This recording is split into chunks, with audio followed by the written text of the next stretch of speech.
If you are 29 right now, stop whatever you are doing and watch this. And if you have already crossed 30, what I'm about to tell you is going to sting, because the window I'm talking about did not just close, it locked, and there is no key. Nobody talks about what actually happens to your financial life the moment you cross 30. Not your parents, because they didn't know either. Not your school, because they were too busy teaching you things that would never matter. And the people who do know, the ones who figured it out too late to use it. This is not a motivation video. I'm not here to hype you up or tell you to believe in yourself. This is about a mathematical reality that is already running in the background of your life right now, whether you are aware of it or not. And it will determine whether you retire with real freedom or whether you are still working at 65 wondering where the time went. My name is Lyra, and here on Lyra Invests, I spend most of my time studying exactly why two people with identical incomes end up in completely different financial universes. If that is something you want to understand, subscribe.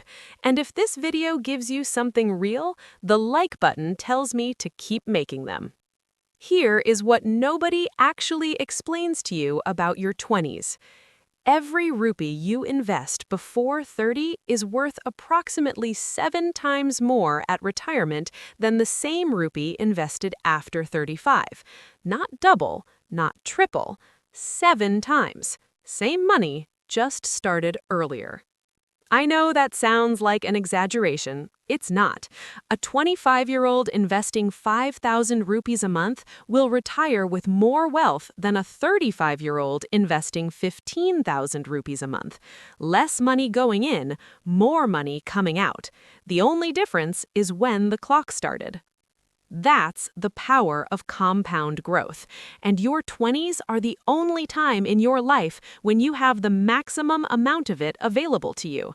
Once that decade is gone, that specific head start with that specific runway, it doesn't come back, ever.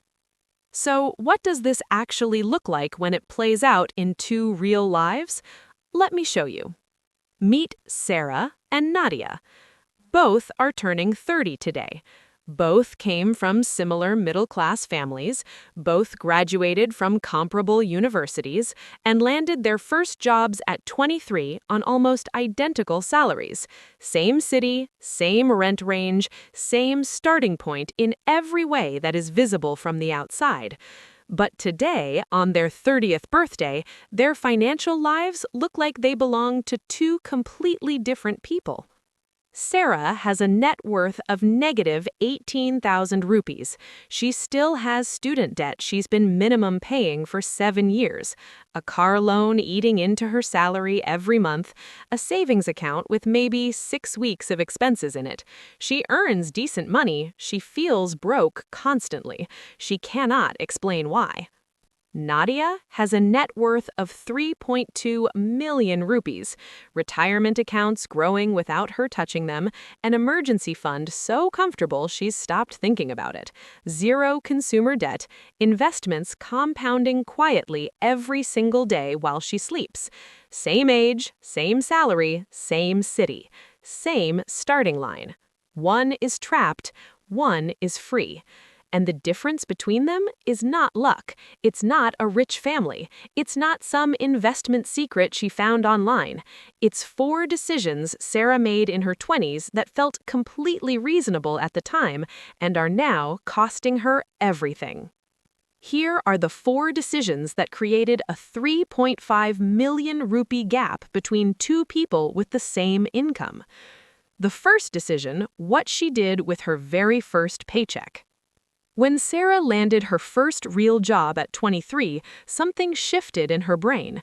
She'd been broke student for years. Instant noodles, shared everything, saying no to things constantly. Now she had a steady salary hitting her account every month, and her brain sent her one very clear message: you've earned this. Live a little. So she got her own apartment because she was an adult now, and adults don't have roommates. She upgraded her phone because her old one was embarrassing. She started eating out regularly because she was exhausted after work and she deserved a break. She bought clothes that matched her new job title. Within 4 months, her entire salary had a job, and that job was not building her future. Nadia got almost the same first paycheck and made a completely different choice. She kept living like a broke student, not because she had to, but because she understood something Sarah did not.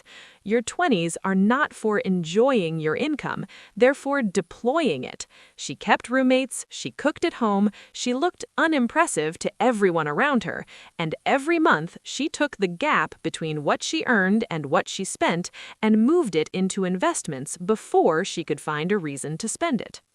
Her friends thought she was being overly cautious. She was actually being quietly dangerous, in the best way. By 20, this one decision had created an 800,000 rupee gap between them. Sarah spent that money on a lifestyle she barely remembers. Nadia invested it and now has 800,000 rupees working for her around the clock. The second decision, how she handled her debt. Both Sarah and Nadia graduated with student loans. Similar amounts, similar repayment terms, standard stuff.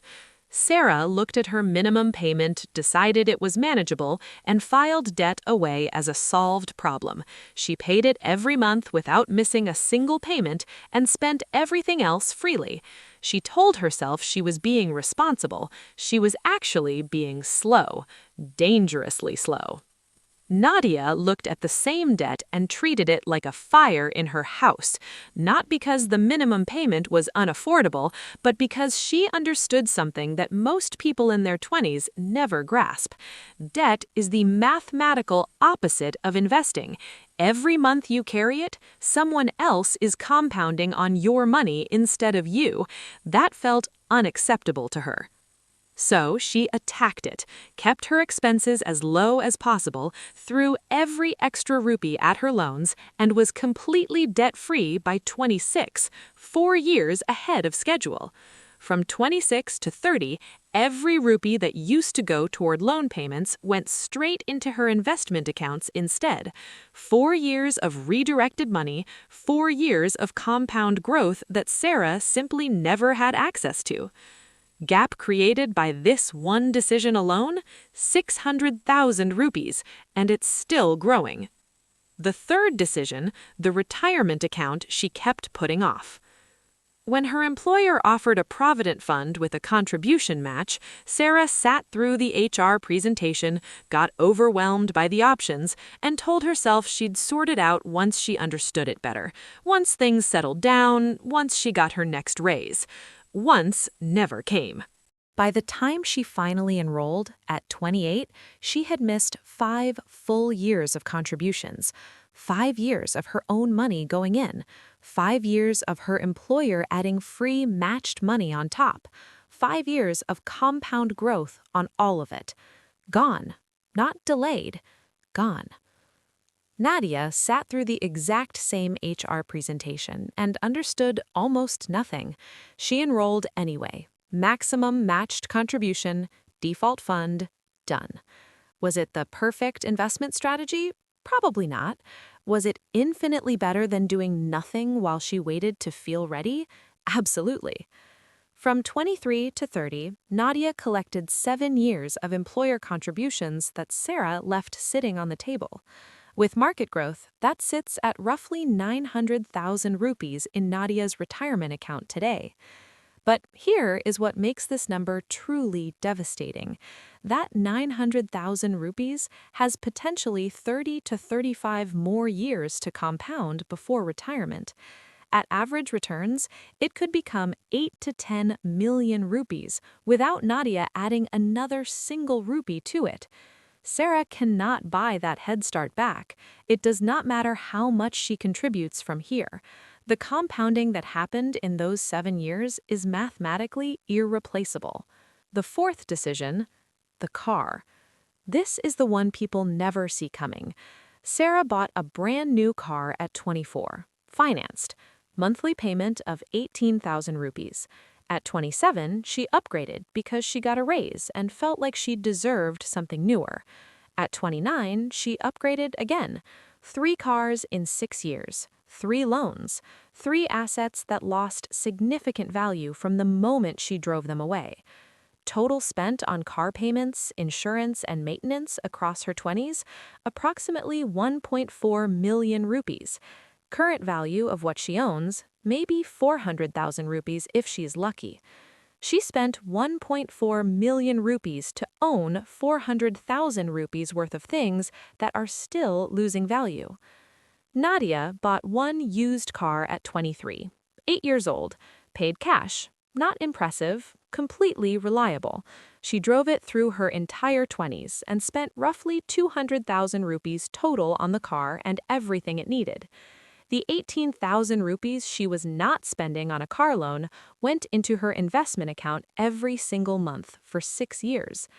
The total net worth difference from this one decision, what to drive in your 20s, is over 1.2 million rupees. From a car, a depreciating asset that is already worth less than what Sarah paid for it. Now, let's add this up. The lifestyle inflation decision, 800,000 rupees. The debt decision, 600,000 rupees.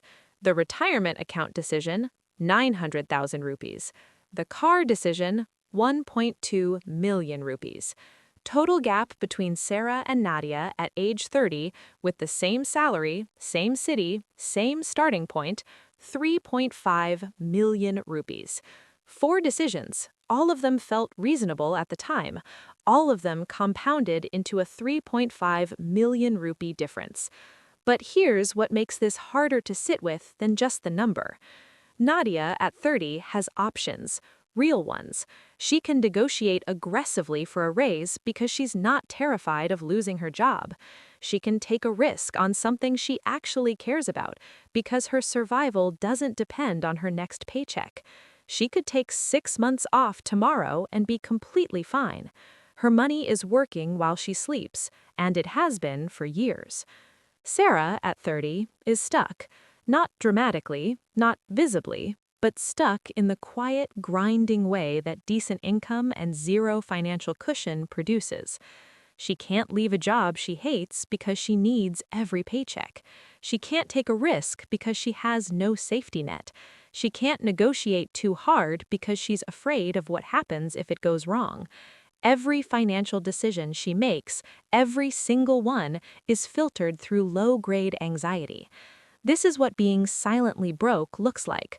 Good salary, 0 options, constant background stress that never fully goes away.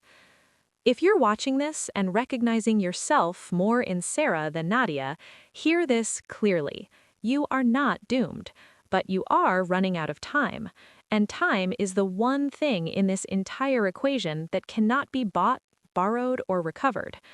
The money Sarah could have invested at 24 and didn't, that specific money with that specific head start does not exist anymore. No future contribution replaces it. No raise makes up for it. The compound growth that was available in those years is mathematically gone. But if you're still in your 20s, you have something Sarah wishes she could buy back. Start now. Not next month, not after this one thing gets sorted. Now. Stop letting your lifestyle expand every time your income does. Attack your debt like it's an emergency, because mathematically it is. Enroll in every employer-matched contribution available to you this week. Keep the car you have or buy used with cash when the time comes. And the next time a windfall lands in your account, a bonus, a refund, a gift, route at least 75% of it to investments before your brain finds something to spend it on. None of this is glamorous. None of it will get you attention. Your friends might think you're being unnecessarily cautious. But in 10 years, you'll have options they can't imagine, and they'll wonder quietly how you got there. Here's the truth that is uncomfortable to say out loud. Most people watching this will feel something right now. The urgency will feel real. The math will make sense. They'll tell themselves, this time is different. And then they'll close this video, go back to exactly what they were doing, and change nothing.